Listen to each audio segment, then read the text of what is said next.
Hey, what's up guys? Welcome back once again। दोस्तों आज की कहानी जो एक्सप्लेन करने जा रहे हैं उसका नाम है कैंप एक्सरे। दोस्तों आपने कहावत तो जरूर सुनी होगी कि मोहब्बत एक पत्थर को भी मोम बना देती है।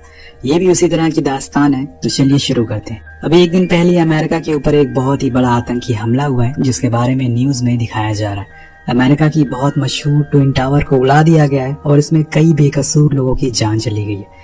इस न्यूज को देखते हुए एक आदमी बहुत सारे फोन निकालता है पर वो उसे किसी को कॉल नहीं करता और उसी समय जाकर प्रे करने लगता है कि तभी वहां पर कुछ अमेरिकन कमांडोज आते हैं और उसे उठा लेते हैं, जिसके बाद उसे पूरी दुनिया का चक्कर लगवाया जाता है और एक ऐसी जगह पर लाकर बैठा दिया जाता है जो किसी की नजर में नहीं है। ये असल में एक डिटेंशन कैंप है जहाँ पर सेल तो है लेकिन खुले हैं, जहाँ पर कैदियों को किसी जानवर की तरह रखा जाता है और इस कैंप को डेटा कैंप कहा जाता है। यहाँ पर हर रात दिन लोगों की ड्यूटी चेंज होती है और हर महीने नए कमांडोज की पोस्टिंग होती है और यहीं पर उस इंसान को भी बंदी बनाया गया है जिसे हमने कहानी के शुरुआत में देखा था। अब सीन कट होता और हम 8 साल बाद का दृश्य देखते हैं उसी कैंप में जहाँ पर कुछ नए सोल्जर की पोस्टिंग हुई है जो अभी काफी यंग है और उसमें एक लड़की भी मौजूद है जिसका नाम है एमी। अब सभी को लाइन में खड़ा किया जाता है और उन्हें इस जगह के बारे में विस्तार में बताया जाता है। सुपीरियर कमांडर रन सभी से कहते हैं कि तुम्हें यहाँ पर 18 घंटे की रोटेशन शिफ्ट पे काम करना है और ध्यान रखना हर 3 मिनट में तुमको कैदियों के सेल में देखना होगा कहीं वो खुदकुशी तो ना कर ले, क्योंकि उन्हें ये अच्छे से पता है कि वो यहाँ से भाग नहीं सकते और इसीलिए वो ऐसा कदम जरूर उठाएंगे। लेकिन हमारे लिए उनकी जान बहुत ही कीमती है। कुछ कैदी तुम्हें टेस्ट करेंगे क्योंकि तुमसे भी बहुत वो पुराने हैं, कुछ तो तब से यहाँ पर हैं जब तुम लोग हाई स्कूल में थे। वो सभी से एक और बात शेयर करता है कि तुम्हें उन्हें कभी भी प्रिजनर्स नहीं बुलाना है बल्कि उन्हें डिटेनी कहना है और हाँ ख्याल रखना कि ये कोई जेल नहीं बल्कि एक वॉर जोन है जहाँ पर गोलियां या मिसाइल तो नहीं चलती लेकिन फिर भी ये जगह बहुत ही ज्यादा खतरनाक है, इसीलिए सभी चौकन्ना रहना, किसी भी समय कुछ भी हो सकता है। अगर तुम लोगों में से किसी को ये लग रहा है कि तुम इन डिटेनी को भागने से रोक रहे हो तो तुम गलत हो। उसके लिए यहाँ पर बहुत ही एडवांस चीजें लगी हुई हैं, तुम्हें सिर्फ उन्हें मरने से रोकना है और यही तुम्हारा असली काम है और आज से इस काम में तुम लग जाओ। और इसी बीच रैन के वॉकी टॉकी पर मैसेज आता है कि ये कैदी बेकाबू हो गया है, हमें फौरन 4 लोगों की जरूरत है। ये सुनकर रैन इन लोगों की ओर देखने लगता और हंसते हुए कहता है क्यों पसीना छूट गया ना। तभी अमी हाथ उठाती है और जाने के लिए बोलती है। रैन उसे बताता है कि तुम्हें उसके दाएं हाथ पर पकड़ना है। रैन उसे बताता है कि तुम्हें उसके दाएं हाथ को पकड़ना है, बस बाकी का काम हम कर लेंगे। वो ऐसा ही करने की कोशिश करता है लेकिन वो बंदा उसके ऊपर हमला कर देता है जिससे कि उसे चोट लग जाती है। यहाँ तक कि जाते जाते वो उसके मुंह पर थूक भी देता है जिससे एमी बहुत ही ज्यादा गुस्से में आ जाती है और उसके पीठ पर लात से हमला करती है। अब सब कुछ हो जाने के बाद रैन आकर उसे कहता है कि तुम्हारा स्वागत है इस कैंप में। फिर वो चला जाता है और एमी स्माइल करते हुए अपने रूम में आ जाती है। ये कहानी कुछ अलग किस्म की है दोस्तों। इसमें आपको किसी तरह की कोई जंग देखने को नहीं मिलेगी बल्कि एक सोल्जर और एक कैदी के बीच में एक बॉन्ड देखने को मिलेगा जो समय के बाद इतना ज्यादा बढ़ जाएगा कि वो एक दूसरे के लिए रोते भी हैं। लेकिन ये सब होता कैसा है यही हमें दिखाने की कोशिश की गई। अब उस रात एमी अपनी मॉम से वीडियो कॉल पर बात करती है। उन्हें उसकी बहुत ही फिक्र हो रही थी लेकिन एमी उन्हें बताती है कि यहाँ पर सब कुछ बहुत अच्छा है, पास में एक सबवे भी है जहाँ जाकर मैं अच्छा खाना खा सकती हूँ। इसके बाद वो उसे किसी लड़की के बारे में पूछती है तो वो कहती है कि मैं किसी आर्मी वाले को डेट नहीं करूंगी, जिसके बाद उनकी कॉल कट हो जाती है। हम देखते हैं कि एमी नाइट शिफ्ट के लिए रेडी हो रही है। उसे आज कुछ बुक्स बांटनी है उन कैदियों को, इसीलिए वो स्टॉल लेकर सभी के पास जाती है। उसके कमांडर रन भी होते हैं। वो पहले एक आदमी के पास जाती है लेकिन वो एमी के ऊपर चिल्लाना शुरू कर देता है और उसे बहुत बुरा भला कहता है। तो रन उसे आगे बढ़ने को कहता है और बताता है कि इस बंदे को लड़कियां पसंद नहीं है, इसीलिए वो ऐसा ही करता है। इसके बाद एमी अली नाम की कैदी के पास जाती है और उससे पूछती है कि क्या तुम्हें कोई बुक चाहिए। तो वो कहता है कि हाँ मुझे हैरी पॉटर की 7वीं पार्ट चाहिए। तो वो उसे बताती है कि मेरे पास वो बुक नहीं, तुम्हें और कुछ चाहिए तो बताओ। पर अली मना कर देता है और बोलता है कि मैंने सारी बुक्स पढ़ ली, अब मुझे वही चाहिए। लेकिन एमी उसे स्टॉल से कुछ और लेने को बोलती है। तो अली बताता है कि इसमें जो न्यूज़पेपर रखा है वो 2 महीने पुराना है और जो बुक्स है उन्हें मैंने कई बार पढ़ लिया है, मैं इतनी पुरानी चीजें पढ़कर क्या करूंगा। तभी वहाँ पर रैन आ जाता और उसे वहाँ से जाने को कहता है। कुछ दिन बाद फिर से एमी की नाइट शिफ्ट लगती है। इस बार वो अली से बात ना करने की कोशिश करती क्योंकि ऐसा करना यहाँ पे रूल्स के खिलाफ है। लेकिन फिर भी अली उसे पूछता है कि तुम कहाँ से हो। वो कुछ जवाब नहीं देती तो अली खुद के बारे में बताता है और कहता है कि मेरा नाम अली है, मुझे यहाँ पर लोग 771 के नाम से बुलाते हैं, मैं बहुत सालों से यहाँ पर बंद हूँ। वो उसे उसका नाम पूछता है लेकिन वो नहीं बताती तो अली खुद से उसे नाम दे देता है जो कि होता है ब्लॉन्डी, मतलब ब्लॉन्ड गर्ल। अब इसके बाद वो आगे बढ़ जाती है और कहती है कि हमें ज्यादा बात नहीं करनी चाहिए। वो अपना राउंड लगाना शुरू करती है पर वो फिर भी उसे आवाज लगाता रहता है। तभी एमी उसे पूछती है कि क्या तुम अपनी होली बुक पढ़ते हो जो कि कुरान है। तो वो कहता है कि हाँ, मैंने ये बहुत बार पढ़ लिया और मैंने तो बाइबल भी पढ़ी है, लेकिन उसकी एंडिंग मुझे पसंद नहीं आई। ये सुनकर एमी मुस्कुराने लगती है और कहती है कि तुमने मेरी बुक की इंसल्ट नहीं करनी चाहिए। अब अली उसे पानी मांगता है जिसके लिए वो जाती है। तभी उसके साइड वाला कैदी जो कि बहुत ही खूंखार होता है, वो उसे उस लड़की के साथ इतने अच्छे से पेश आने के लिए बहुत सुनाता है और उसे साथ कुछ बुरा करने के लिए कहता है। तो जब एमी पानी लेकर वापस आती है तो वो उसके ऊपर अपना पूप फेंक देता है। उसके इस बिहेवियर में अचानक से बदलाव आ गया था। यहाँ एमी बहुत ही ज्यादा गुस्सा हो जाती है और उसे बहुत गालियां भी देती है, पर वहाँ मौजूद सभी कैदी इस चीज के बाद बहुत ही हंसते हैं और उसका मजाक बनाते हैं। जिसके बाद अली के ऊपर एक स्प्रे मारा जाता है जिससे उसे थोड़ी तकलीफ भी होती है। जब इस बारे में कमांडर रेन को पता चलता है तो अली को पनिश करने का ऑर्डर दिया जाता है। उसे कुछ देर के लिए दूसरे रूम में डाल दिया जाता है और उसे बुरी तरह से पीटा जाता है। अब अगले दिन पूरा स्टाफ बाहर आउटिंग के लिए जाता है जिसमें एमी भी मौजूद थी। उसे ये समय पसंद आ रहा था, इसीलिए वो काफी एंजॉय भी करती है। और जब ये लोग वापस आते हैं तो आर्मी कैंप में पार्टी भी होती है। एमी इसी दौरान काफी ड्रंक हो जाती है, इसीलिए वो आकर वॉशरूम में जाकर बैठ जाती है। वहाँ उसे कुछ एडल्ट मैगजीन मिलती है जो यहाँ के बॉयज की थी।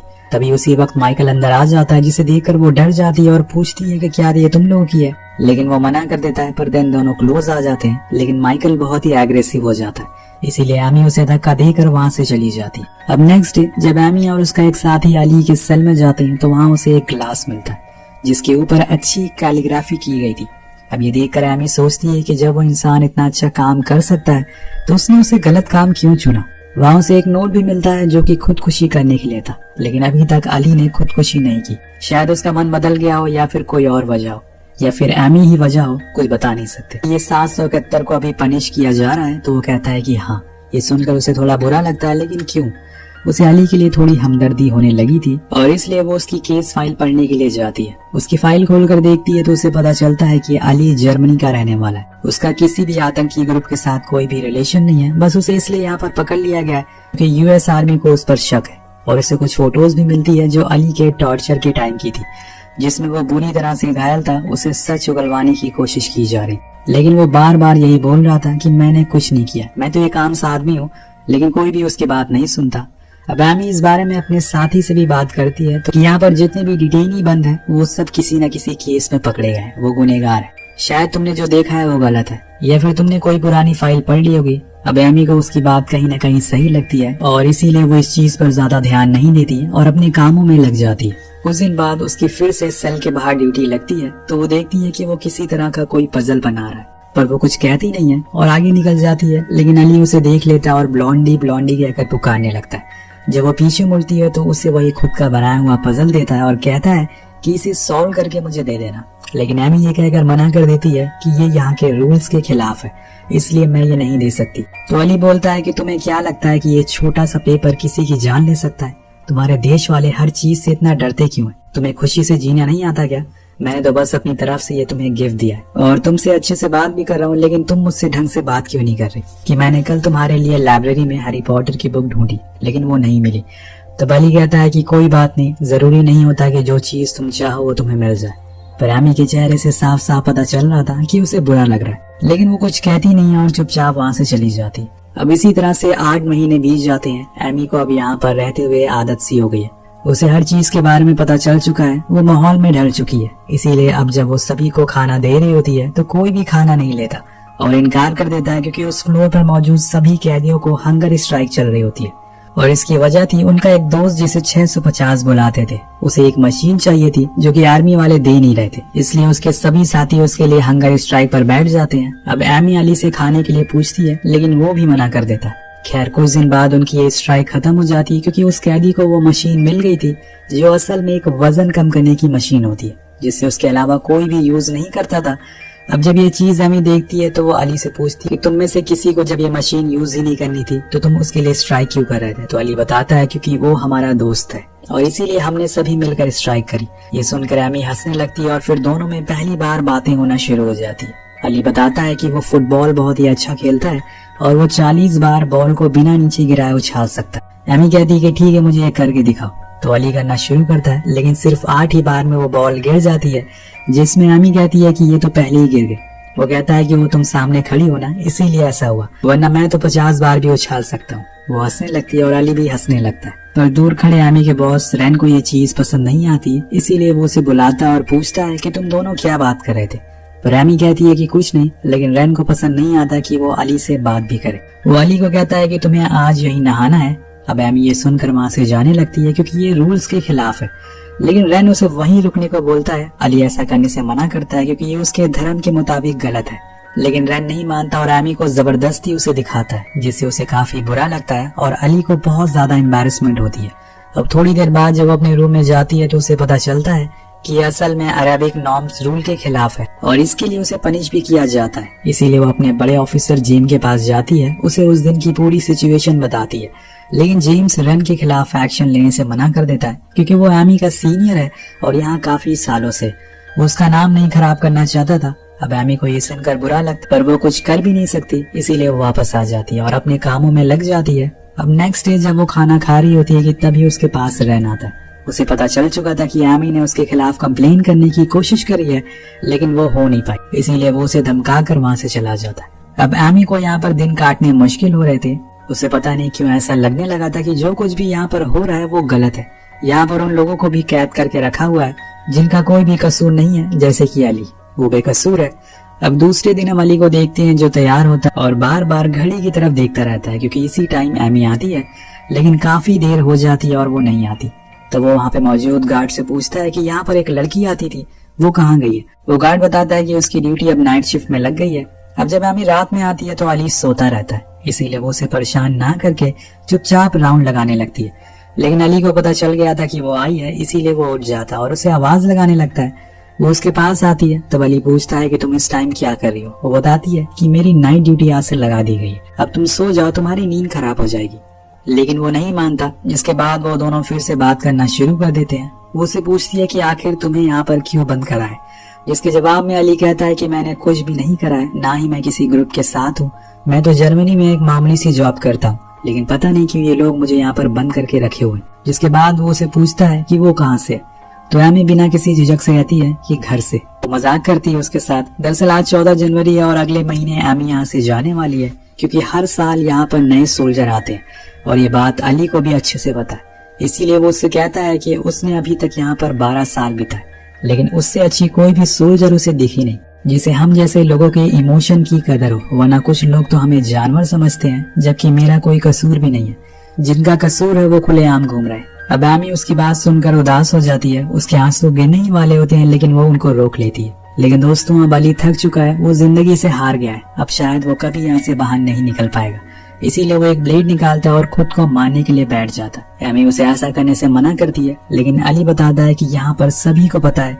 कि मैं बेकसूर हूँ, लेकिन कोई कुछ करता ही नहीं है, मैं थक चुका हूँ ये जिंदगी जीकर। और तब जाकर एमी उसे खुद के बारे में बताना शुरू करती है, जो कि रूल्स के खिलाफ है, लेकिन उसे अब कोई फर्क नहीं पड़ता। वो कहती है कि मेरा नाम एमी है, मैं फ्लोरिडा में रहती हूँ। इसके बाद उन दोनों में बहुत सी बातें होती है।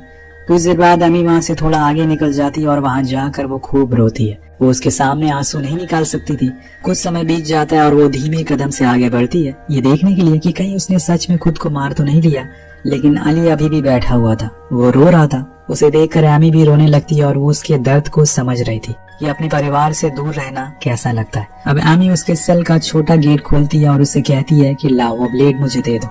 अली उसे वो सौंप देता है, लेकिन एमी उसका हाथ नहीं छोड़ती क्योंकि उसे पता था कि कुछ दिन में वो दोनों अलग हो जाएंगे। अली बहुत रोता है, उसे उसकी जिंदगी में खुश रहने की दुआ देता है। उधर एमी उसका हाथ छोड़ ही नहीं रही थी। उसे इतने ही कम दिनों में अली से बहुत ही ज्यादा लगाव हो गया था। उसने उसके लिए सभी रूल्स को तोड़ दिया था बिना किसी झिझक के। उसे बात करने लगी, लेकिन तभी कुछ हलचल होती है और शायद कोई आ रहा है, इसलिए एमी वहाँ से चली जाती है। अब महीने बीत जाते हैं और अब वो समय आ गया था जब एमी को यहाँ से जाना है। वो आखिरी बार भी अली से नहीं मिलती और ऐसे ही चली जाती है। अब उस दिन एक नया सोल्जर आता है और सभी को बुक देने के लिए। अली उसे वही सब सवाल करता है जो उसने एमी से किया था, लेकिन वो सोल्जर उसे रूडली बिहेव करता है। तभी अली को एक नई बुक उसके शेल्फ पर दिखाई देती है। वो उसे वो बुक मांग लेता है और जब वो उस बुक का पहला पेज खोलता है तो उसमें लिखा था कि मुझे ये नहीं पता कि तुम्हारा दोस्त सेब एक अच्छा इंसान है या फिर नहीं है, लेकिन मैं इतना जरूर जानती हूँ कि तुम एक अच्छे इंसान हो। और वो इस लाइन को पढ़कर रोने लगता है। ये लाइन एमी ने लिखी थी। वो उसे देखकर बहुत ही ज्यादा इमोशनल हो जाता है और कोने में जाकर बैठ जाता है। उधर एमी भी जाते हुए बिना किसी को दिखाए अपने आंसू को लगातार गिराए जा रही थी, एक ऐसे इंसान के लिए जिसके बारे में उसे कुछ नहीं पता है। बस इतना यकीन है कि वो बेकसूर है, वो भी उसकी तरह एक आम इंसान है। अब एमी अपने पूरे सफर में रोती ही रहती है। उसके पास वो सारे पजल भी मौजूद थे जो अली ने उसे हर दिन दिए थे। एमी उसे छुपा कर रख लेती है। उधर अली भी उसकी दी हुई किताब को अपने सीने से लगा कर रखता है। इन दोनों की कहानी तो अधूरी रह गई, लेकिन इस कहानी का अंत यहीं पर होता है। वेल दोस्तों, अमेरिका में 9/11 के बाद बहुत सारे ऐसे लोगों को पकड़ा गया जो बेकसूर थे। बस उन्हें शक के बिना पर पकड़ लिया गया और फिर उन्हें बुरी तरह से टॉर्चर किया गया। ये कहानी भी उन्हीं बेकसूर लोगों के दर्द को दिखाती है। वेल आपको कहानी कैसे लगी नीचे कमेंट करके जरूर बताएगा।